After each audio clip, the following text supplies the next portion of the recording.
Hey everybody, welcome back. It is 2022. It was the Rankable Podcast.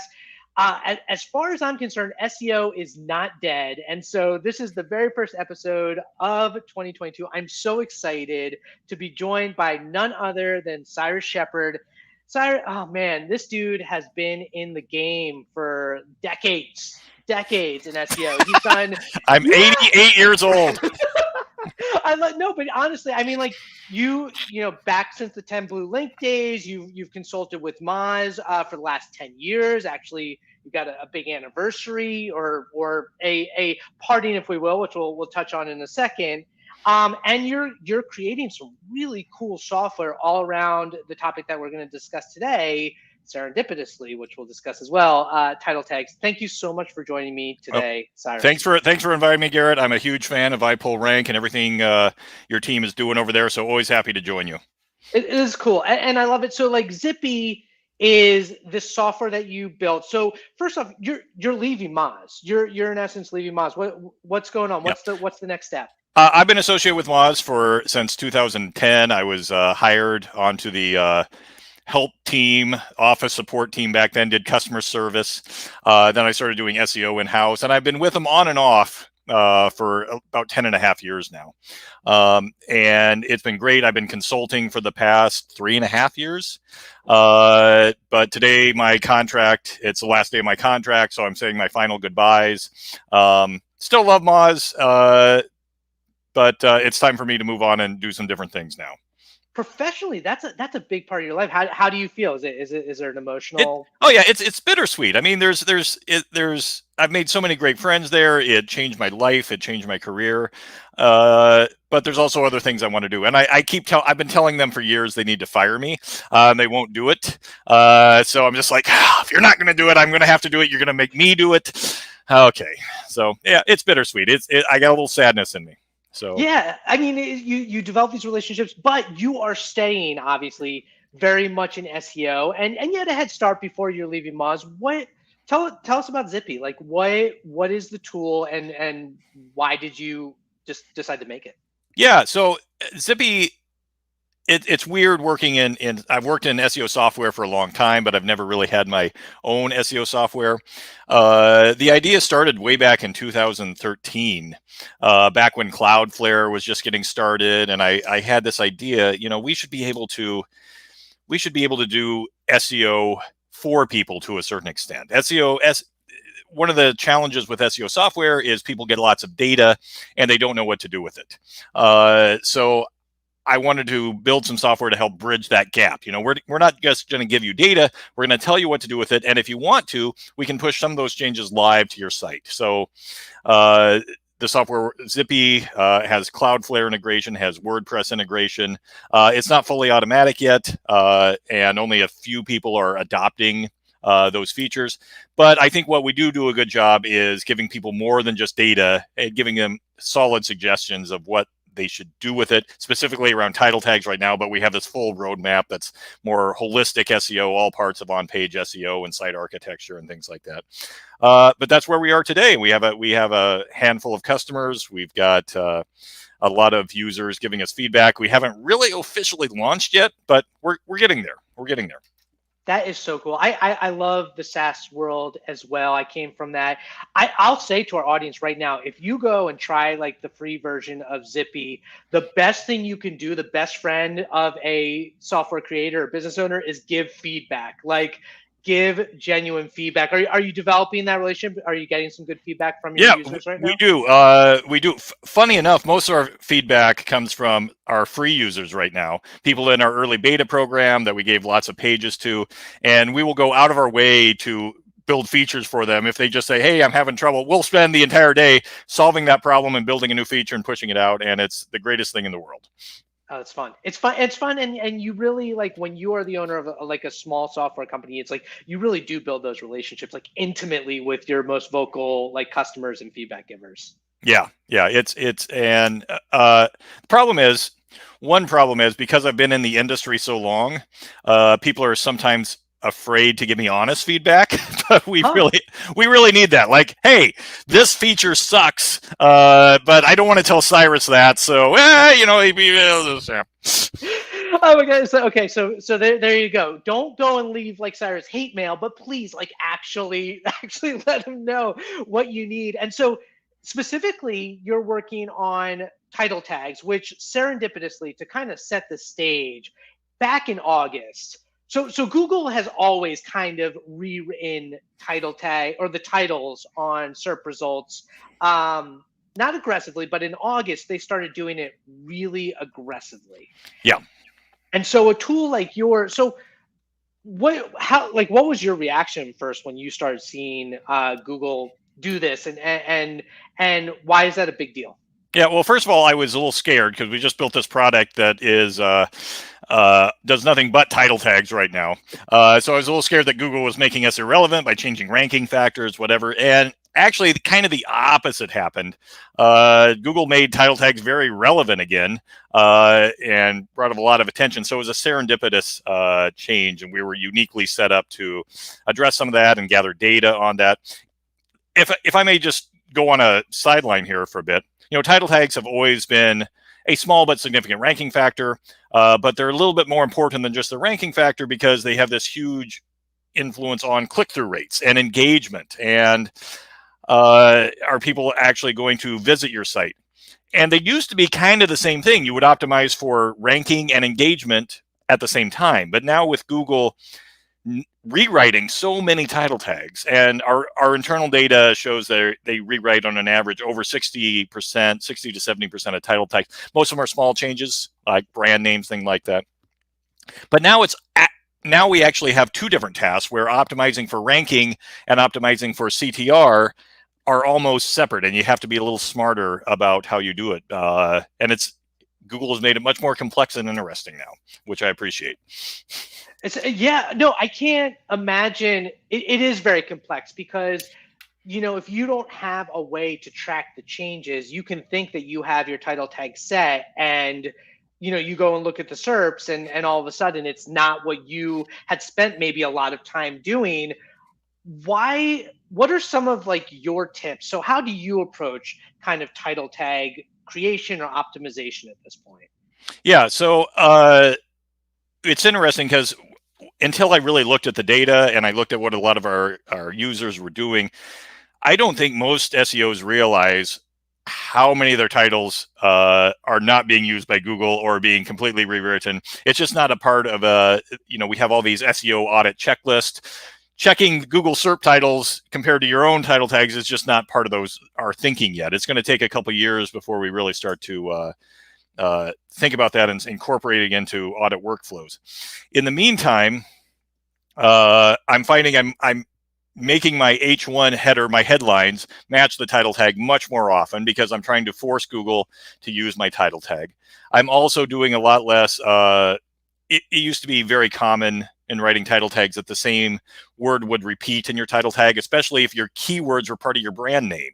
Like back in the day, we had SEO Moz. Sometimes we would separate and say SEO space Moz. But now, if your keyword repeats in your title tag, Google is much more likely just to throw that part out. And we're seeing brands with keywords in their brand name. Google's just not using it, not showing it at all, or if they are, it's a mangled mess. So it's really changing a lot of things, especially how you think of your brand, your taglines, things like that. It's evolving. Yeah, and you mentioned like your H1 you're almost mirroring with the title tag. You seen anecdotally and from some of the research that Dr. Pete did that they're pulling from H2s as well. Are you like hyper aware of your H2s now that they might end up being like the title in the SERP? Yeah, it's kind of weird interpreting. So we did a study at Moz a few years ago that it doesn't really matter what you use for an H1 or an H2 or things like that, but just large text at the top of your page that Google will count as a headline. But it's interesting to see what Google counts as that. They're not perfect at parsing out what your actual page headline is. But if you can make it obvious, usually by defining an H1, making it a little larger font, making it a little more prominent. So we're not seeing a lot of H2 usage, but more just general headline at the top of the page, and trying to make that clear.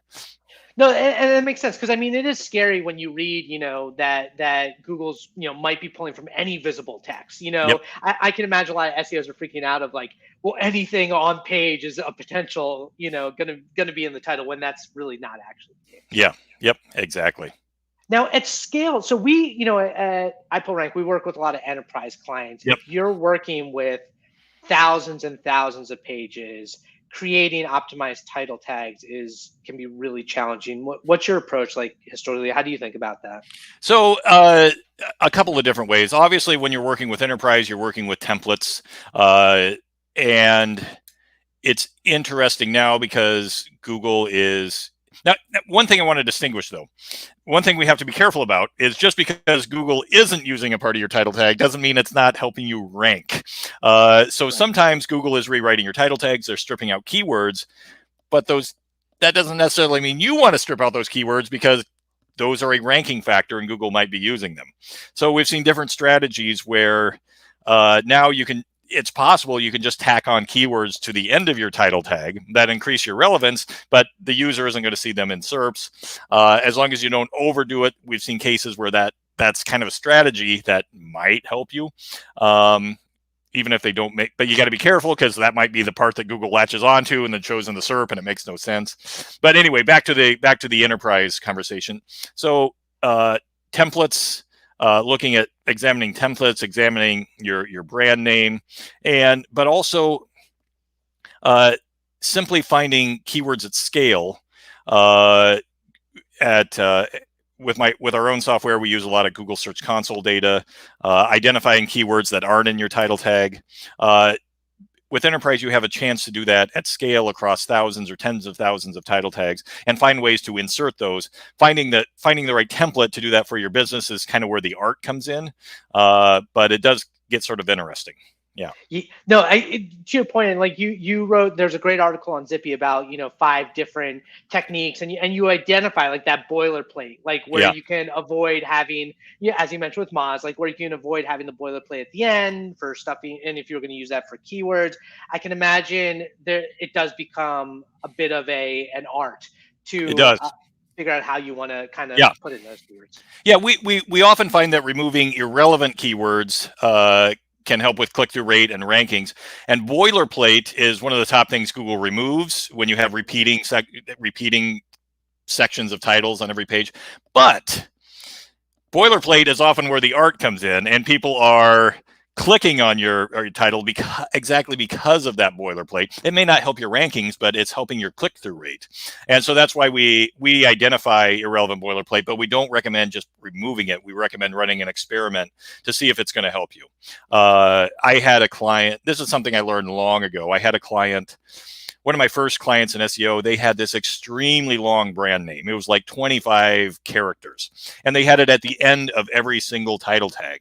And we removed it, and we saw like a 20% lift on traffic across their entire site because it was such a terrible boilerplate that Google was displaying, and it was watering down their relevancy. So it's something worth trying, but it's an experiment, but not something you absolutely do every time. And kind of jump around here, but I'm glad you brought up the experiments, and it ties it to Zippy. Is like, there are a ton of experiments that you can do with title tags, but with SEO, it's tricky to figure out what actually works, what actually doesn't work. A/B testing. How are you trying to solve that problem at Zippy when you want to do something like experiment with 2 different title tags on the same URL? Yeah, so it's really hard to do A/B split testing in that situation. Almost impossible. So you have to do we encourage people to run experiments by site section, test this many URLs against this many URLs, et cetera, et cetera. Yeah, but it gets a little tricky. And then you also have historical traffic data. Maybe it's getting near Christmas and all your traffic's going up anyway, so it's kind of hard to suss out. We actually use a statistical prediction forecasting called Profit by Facebook, which is open source.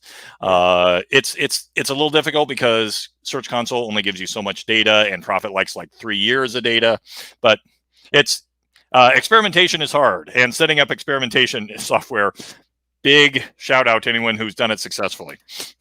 But to that point, I mean, so Zippy, like you get in there, and I've tried it myself. It's really cool. I had tried it with a few different of the titles just to experiment, and like it'd been a few weeks, and I had one winner and I had one loser. But there are some, to your point, prescriptive kind of guidance that you provide. So like, what do some of those look like? Like if someone's brand new to trying out, what can they expect? Well, the most important thing is keywords. Are you using the keywords in your title tag that you rank for? That because there's nothing more powerful when someone types a keyword into Google search box, and then the results come up. Though, if those keywords are actually visible in those results, if they are, those URLs are going to get more clicks. And so, about 30-40% of the time, we find that URLs, I mean, title tags are missing important keywords or keywords that people aren't thinking about. Sometimes they're not relevant. Sometimes they're not relevant to your business, but so you can mute them in the interface. But that's basic SEO 101. Are your keywords in the title tag? And that's a problem that's never going to go away. So that's the first thing we emphasize. Also, are your keywords visible in the title? Because Google has been, at least on desktop, Google has been shortening title tags. When I learned SEO in 2009, 2010, one of the first rules was important keywords go at the front.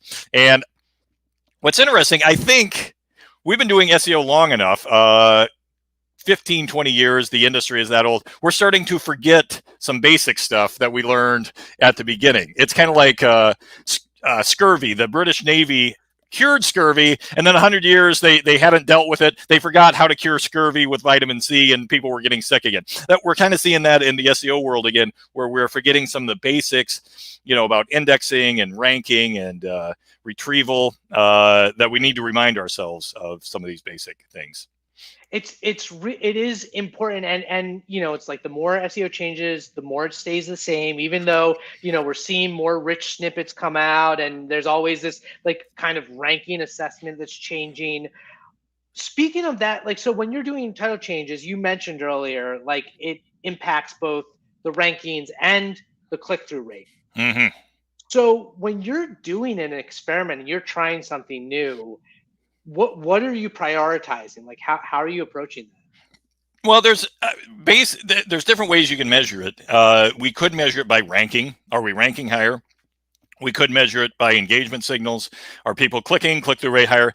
At the end of the day, though, most people simply just want more traffic, and then making sure it's good traffic, which gets a little more complicated. So the way we evaluate experiments is simply by clicks. Are people clicking? Which is a combination of click-through rate and ranking. So there are more. You can downstream evaluate if that's good traffic or not, but at the front end, we're just evaluating if you're getting more clicks. Gotcha. And so like when you start to run these experiments, you mentioned earlier that you can do a lot of this at scale, and at scale you're using these templates. How do you approach it? Would you just try it out on like a few, specific URLs within the template, and then if that seems to be a winner, you would then use it across the entire template? Yeah, that's definitely one way to do it. We test on a few URLs at start. We have users that do hundreds of titles at a time, just adding a single word like "buy" at the beginning of their title tag. We also we sort of have in development some of these, we call it autopilot, where you can just apply keywords at the end of your title tag, or we take away the irrelevant boilerplate and add keywords. So it's a little harder to do that. And in testing, we show that you can increase traffic anywhere from 10 to 20% by applying automatic suggestions. But people really like that human touch. They like to examine every title tag and make sure they're not mangling it. So at scale, things work great.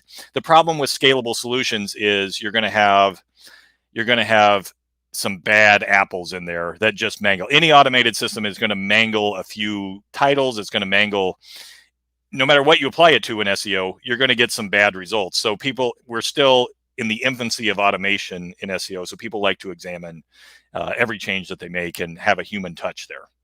And to that point, I mean, that's partially why there was so much outcry when Google started aggressively changing the title tags, is because of a couple of those bad Yeah. apples. And you have one like Yeah. ridiculous example. Yeah. Like you stumbled upon a bunch of them. Oh yeah, even Google is bad at automation at scale. To be fair, I think Google did a good job at 80 to 90% of their title tag rewrites, and at scale, most of their users were probably happier. But man, you see what happens when they screw up just a few. We always said at Moz because we would, people respected Moz as an industry authority and would make these statements about best practices. We don't always have to be right, but it's important that we're not wrong. And that's kind of the problem of doing things at scale. You don't always have to be right, but when you get it wrong, man, people are going to let you know. Oh yes, big time. And I mean, to that point, what if you like? Obviously, we don't know what's under the curtain at Google, but what do you think is the motivation by turning up the dial in terms of, because we know they've been doing this for a while, but now they're doing it so aggressively. Why do you think that started in August? When Google first started rewriting title tags, I was kind of like, why are they? Don't mess with our title tags. Then I started digging into data, looking at titles that they rewrote, and I'm like, oh God, they're dealing with a ton of crappy titles because SEOs or non-S companies are releasing these titles that are just terrible. Probably because an SEO isn't looking at them. So Google has an actual problem to solve there. The titles are just, if they used our titles, the web would be a worse place. So they have to rewrite them because so many people are doing such a bad job. So I had, digging into the data, I actually became more empathetic towards what they were doing. Like, yeah, okay, rewrite the titles. Now it's just back onto us to write titles that they don't want to rewrite. So we're finding a balance. It's such a good point, because it's like being in the industry and being SEOs, like it always seems like obvious or really important to us, but then you think about like the hundreds of thousands of small business owners that like don't even have a marketer on staff that want to throw on a website and it's just working by themselves. And like, I guess to some extent that's on like the CMSs, right? Or like, it's like there's reasons why as SEOs we're telling businesses like, don't use duplicate title tags on every page of your site, because people are doing that. And, unless they hire us, there's going to be millions of websites that actually do those horrible practices. And Google is solving that problem. And in effect, Google's doing SEO where we can't step in and do SEO. Well, to that point, if you like putting your like prediction cap on, I know SEOs hate trying to predict things, but like, what do you think the end game, like, what do you think the play out is of this, where Google starts, getting more involved with choosing what the right content is? Like, does it stop at title tags? What do you think? No, I mean the title, they've been generating meta descriptions for years, up to 70% of the time. We've seen them. They have different formulas for the breadcrumbs and how they pick those, featured snippets, all sorts of stuff. I do get a little worried that Google is over aggressively taking content from web creators and putting them in the SERPs and creating their own web pages on the backs of people who created those, and Google is profiting more than we are off of those pages.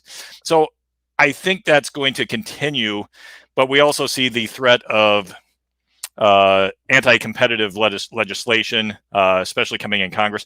We've been seeing it for years.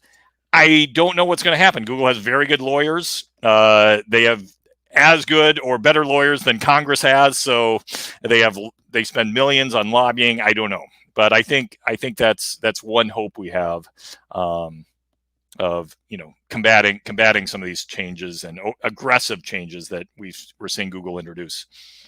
I mean, and ultimately, like to that point, is interesting. Earlier in the week, Michael Sable of Y Combinator put out this interesting Twitter thread about the Your Money Your Life, like health search results, product reviews, which obviously they tried to update in December, and recipes. And he was like, the results are just crap.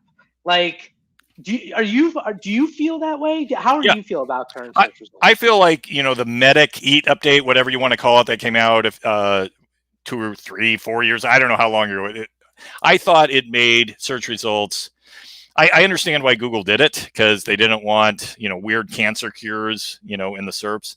But I think it made information specific information harder to find and SERP results much more uniform and boring. It became mixed SERP results. The McDonald's of SERP results. You know what you're going to get. It costs you $1.25, but if you want mayonnaise or grilled peppers, you got to go to Bing to find interesting information, or you just type Reddit at the end of any search result to get honest information about your money or your life queries. But yeah, I do think I think it made results more consistent, but more boring and slightly less useful to anybody looking for more general info. Search results today are the pamphlet you get in your doctor's office explaining genital herpes. It's not that interesting. It doesn't go that deep. Wait, that was a really bad. I am not going to the doctor reading about genital herpes. Personal experience. Yes, instead of a deep dive, you now get the office brochure. Yeah, I've had that even with the product reviews. It's really interesting. In December, before in December, back in April, they were trying to update to improve the quality content of reviews. But even still, like I look at product reviews and they said that rollout is done, and there's still like a lot of crap out there. Like it's still not there yet. I'm curious, with software, SaaS software, some people are very open with their roadmaps. Some people are very close to the chest. After title tags, do you want to share anything that you're really excited about that's on the horizon? The next problem we want to tackle is internal linking, because doing SEO myself, talking to a lot of agency folks, when a client signs up and you want to move the needle fast, there's 2 or 3 things that you work on, and that's SERP appearance, which is title tags, meta description, things like that. But next, you work on your site architecture and internal linking, because it doesn't require, a lot of content creation, outreach, link building, external link building. So internal linking is next on our roadmap. Gotcha. And that's a challenge. Because with internal linking, how do you experiment with that when not only does the page that you link to, but the page that receives the link are both impacted in terms of like link equity, right? Yeah, and it's hard to experiment with internal linking because there's so many factors at play. I think current best practices within software about internal linking are: we're going to take your keyword, we're going to crawl your site, and we're going to find instances of that keyword that don't link, and we're going to just add a link in there. I think that's okay, but I think as a human, we can be much more sophisticated about that. So I'm excited about implementing some of these ideas that may be a little bit non-intuitive for folks, and give people a roadmap. It's also an interesting problem because everybody does it. Everybody wants to improve their internal linking. It gives people something to do, a big list of things to work on, and you can hand it off to other people to do, like, hey, go add these links. So I think it's an interesting problem space to solve. Absolutely. And that's another one at scale that can have that's a real like needle mover in terms of when you're using templates and doing it that way. Cyrus, dude, it is awesome being able to talk to you about all this stuff. I really do appreciate it. I want our audience to be able to check out Zippy. So how do they find it? How do they sign up? What's that look like? Zippy.com, ZYPPY.com. And then there's you just authorize your Google Search Console and you get a sample of data. The free account only gives you 15 of your top URLs, which actually is a lot, because what we found, we had to really decrease our free limits. Like, we were offering 100 pages, but for most sites, their top 100 pages drove 80% of their traffic. So there's no value in signing up for a paid plan when we were covering 80% of your traffic. So now we just give you a preview of the data, so you can see what you're getting into.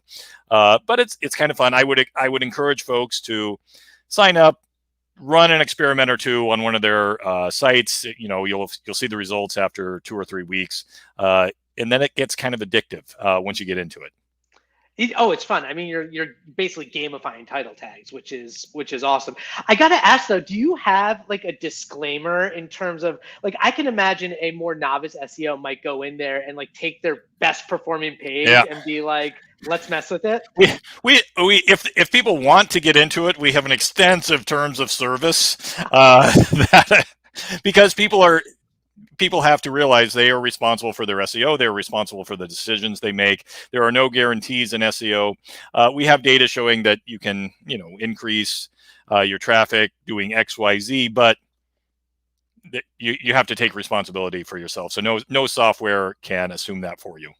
Right. So would you have someone if they're like looking at keywords and they want to impact their rankings, maybe you focus on some of your pages that are currently at the top of page 2 that maybe a title change will get you up there? Yeah, we don't call those out in the software. What's interesting is you say top of the page 2, but for what keyword? And what I love about our software is it looks at every query across all the keywords, and it tries to aggregate those into suggestions that will give you the most lift across the most keywords. So it's kind of fun that way. That's really cool, dude. Cyrus, I mean, I know where to find you, but if someone who has never met you before, wanted to find you online, where's the best place? Where do you hang out? Twitter. Dude, okay. Well, Cyrus Shepard, you're at Cyrus Shepard. Yeah, Cyrus Shepard. Yes, thank you. Yeah, don't change up that handle before the end of the show. No, thank you so much for joining me. This is great. Check out Cyrus at Zippy. Reach out to him on Twitter. Well, say goodbye to the folks at Moz for me. Hey, let's give a call out to iPullRank, huh? Thank you. I recommend you guys all the time. So awesome. Yeah, dude, it is a pleasure. Thank you so much for joining us. We appreciate your time. All right. Hey, thanks a lot, Garrett. Awesome. This is Garrett Sussman of iPullRank for the Rankable Podcast. Next week, really excited being joined by Patrick Stocks of Ahrefs. We're going to talk all about technical SEO prioritization. That's fun. I want to watch that. Okay. Well, you come back. Everyone, have a great rest of your weekend, and we will see you next Thursday at 1:30.